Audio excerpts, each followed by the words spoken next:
His brothers didn't just want him gone. They wanted him erased.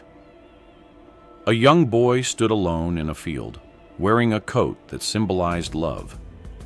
But to others, it looked like a crown they could not stand. Jealousy had already poisoned their hearts. And on that day, it turned into betrayal. I cannot stand the sight of him in that coat! We must stop him before his dreams come true. They grabbed him. They ripped away the coat his father had given him.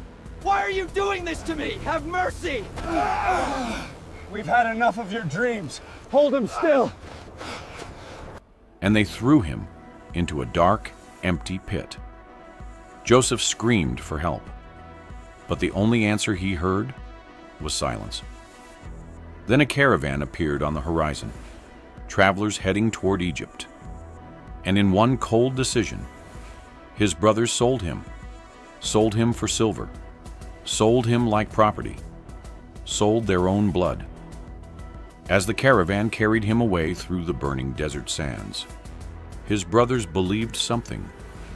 They believed Joseph's story was finished. They believed the dreamer had been erased. But what they didn't understand was that they had just launched one of the greatest destinies in history. This is the story of Joseph, the man who fell into a pit and rose to save the world. Joseph arrived in Egypt with nothing. No family, no freedom, no future. He was sold to a powerful officer named Potiphar. Joseph, you are mine now. Serve me well. Yes, my lord. A fair price, lord. To everyone else, Joseph was just another slave. But there was something different about him. Where Joseph worked, success followed. Fields prospered, accounts grew, order replaced chaos. Before long, Potiphar noticed. This slave carried the mind of a leader. Joseph rose from servant to the manager of the entire household. Servants, attend to the records. The fields must be prepared. Yes, Master Joseph. Good, now, to the fields. Everything was under his control. Everything was working. For the first time since the pit, Joseph's life seemed to rise again. But destiny is never built without trials. And another storm was coming.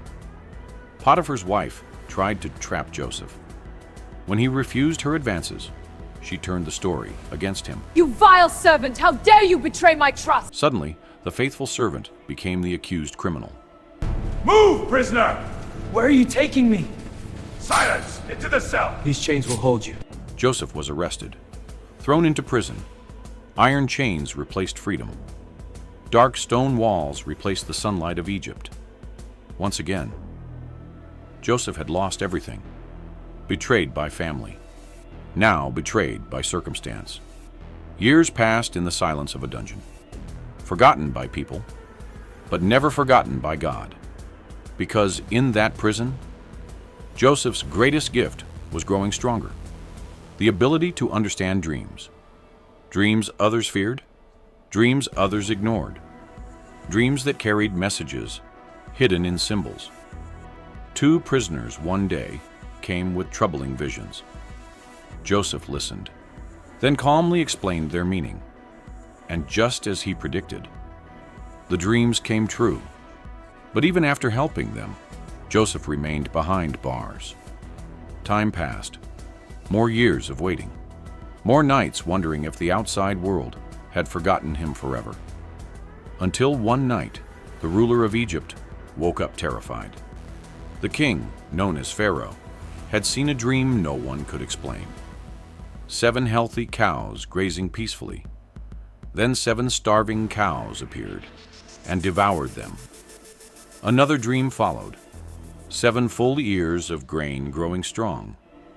Then 7 dry ones swallowed them. The wisest advisors in Egypt were silent. My dreams trouble me. What say you? No one understood the meaning until someone remembered the prisoner who understood dreams. Joseph was brought from the dungeon into the palace, from chains to the throne room. Pharaoh told him the dreams. Joseph listened carefully. Then he revealed the truth. 7 years of incredible abundance were coming. But after them, 7 years of devastating famine.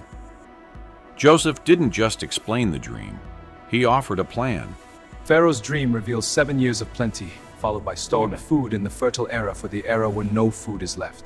Store food during the good years. Prepare the nation before disaster arrives. Pharaoh looked around the room. None of his advisors had spoken like this.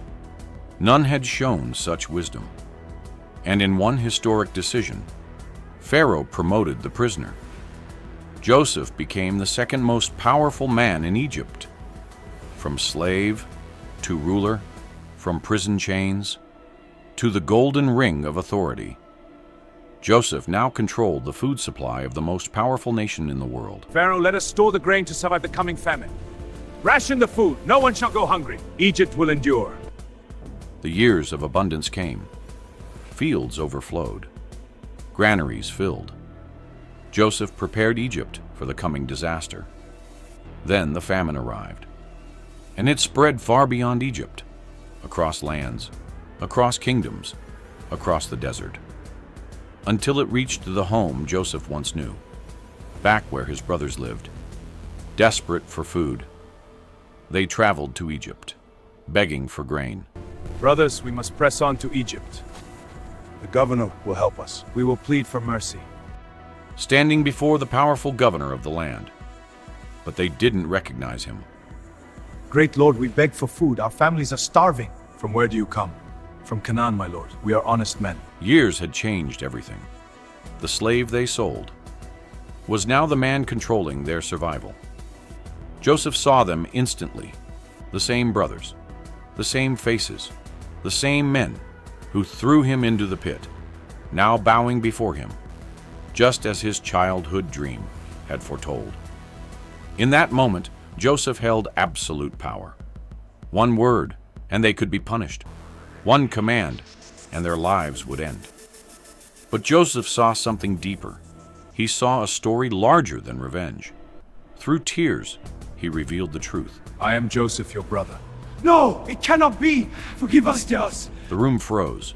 His brothers trembled with fear. But Joseph spoke words that would echo through history. You meant evil against me, but God meant it for good. The betrayal that once destroyed him had become the very path that saved millions. Joseph forgave them. He welcomed his family. He turned pain into protection. I am Joseph. Joseph? It cannot be. And the pit that once looked like his grave had actually been the doorway to his destiny. Joseph's story carries a powerful truth. Sometimes the darkest moments of your life are not the end. They are preparation. The pit is not your burial place. It is your training ground.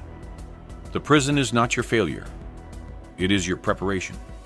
Because when destiny calls, even betrayal cannot stop it. And Joseph's life proves one unforgettable lesson.